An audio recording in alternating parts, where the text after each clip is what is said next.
deals a little bit with that side too. It was a very long paper, so I made two separate theses because I have two different issues within the same paper. That's why I'm making this presentation. So let's go through this. I just showed this so that you can see my name. All right, so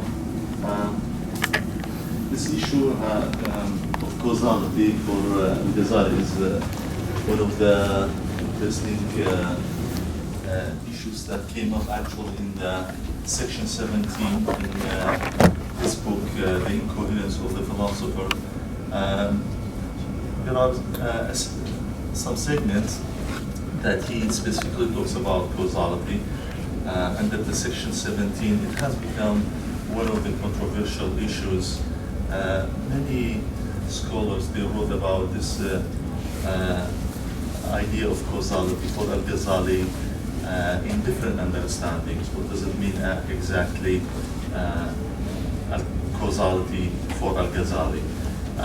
So some scholars, they think maybe he's an occasionalist because he belongs to one of the Islamic schools called Ash'arite school. Ash'arite schools, they don't believe in causality. They believe causes and effects, they just coexist together, but there's nothing like a cause and effect, okay? And some other people, they thought, well, you know, he's Aristotelian because he uses the same tools that are available within the Aristotelian thinking. I mean, especially when we say Aristotelian, that's why I'm using the Islamic word, the Arabic word falasifa. Falasifa are Aristotelian philosophers represented majorly by Avicenna. Avicenna is on the head of this list, and there are other philosophers like him who followed his suit. And I mean, even later, after AlGhazali, you have Ibn Rushd, who came back and he criticized AlGhazali for his way of diverting from Aristotelian, like, how dare you, right? I mean, because actually Aristotle was looked and seen as to be the first teacher by the Islamic philosophers, or the falasifa, okay? And the second teacher, who would that be? Avicenna, of course. And Avicenna actually, you know, he went one step further. He developed some ideas of Aristotle. And I think Avicenna was really big on psychology because he was a physician himself. AlGhazali, he differed in the causality, and I think this is one of the developments in the Islamic thinking that for the first time, I can say, there was a shift in the way to look at causality.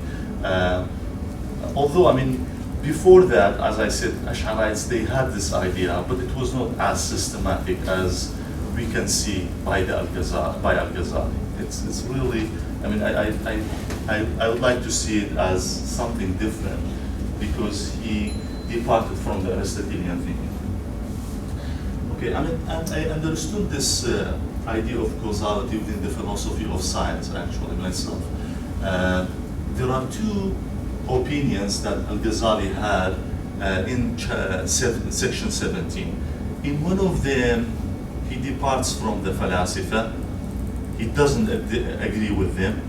In another one, he goes along with them, okay? But although he goes along with them, he also says it doesn't mean you know, you get what you want. Even if I go with you, you know, there is a case that happens that still, you know, you didn't get what you are saying. So here, exactly in the section 17, he talks about miracles. It's a defense of the miracles. How do miracles happen in the Bible or the Quran or the Revelations?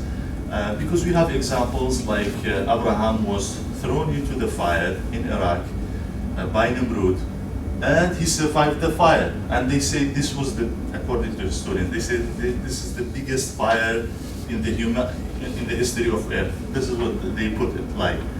So how did he could say survive the fire? According to the Aristotelian view, he shouldn't have survived, okay, which is the Avicenna strand. He shouldn't have survived. Why? Because in the Aristotelian thinking, for example, we have, for example, this book, this paper, if I throw it, it will fall. Why? Because it's the nature of heavy stuff to go down. And it's the nature of, let's say, fire to go up, right? So Aristotle believed this idea of natureness. It's the nature of that thing to do this, which is similar like a law of nature. So this type of thinking kind of created something like determinism, a belief in a deterministic causality. For example, if A, then B, and there is no other way, okay? If I throw a rock at this door, then the glass will be shattered, okay? There is no any other possibility. But AlGhazali thought otherwise. So here I say AlGhazali's cause and effect are separate. A is cause, B is an effect. A and B are separate from each other. And actually, a classic example that is given by AlGhazali is the if you have a piece of cotton and if you have a fire. So does the fire burn the cotton? For Aristotelian thinkers and the Philosopher, it was a necessary thing because of the necessity of the causality or efficacy, the necessity of causal efficacy. For AlGhazali, I think burning was separate from the nature of fire.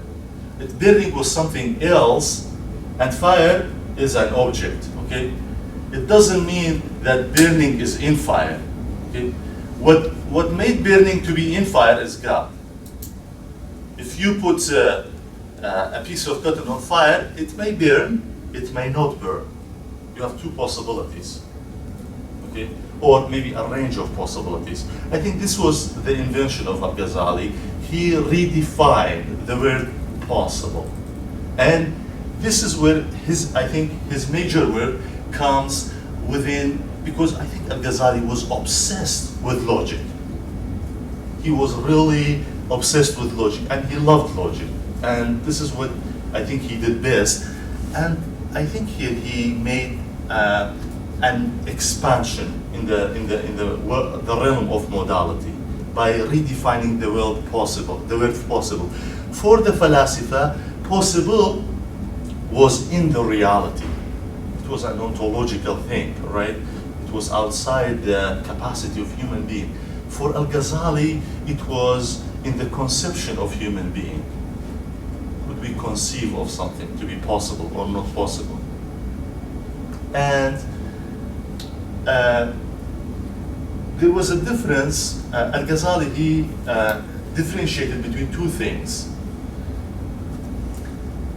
Aristotelian thinkers, they thought about the necessity of causal efficacy to be necessary. But AlGhazali didn't think it was necessary. And here he made a distinction between two things. The experimental world, the world of phenomena, and the logical world, or the world of logic.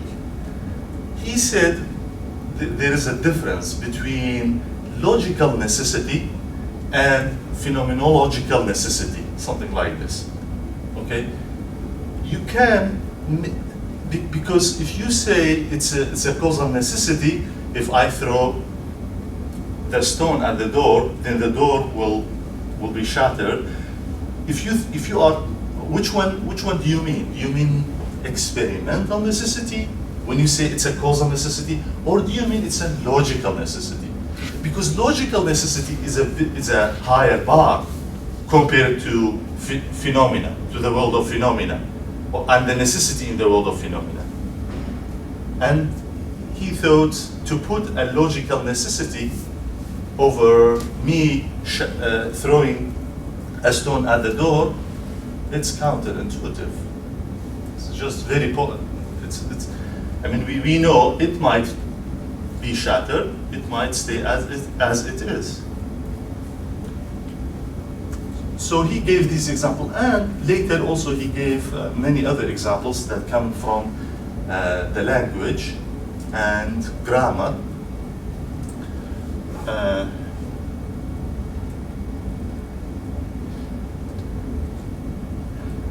I talked about this issue of conceivability, and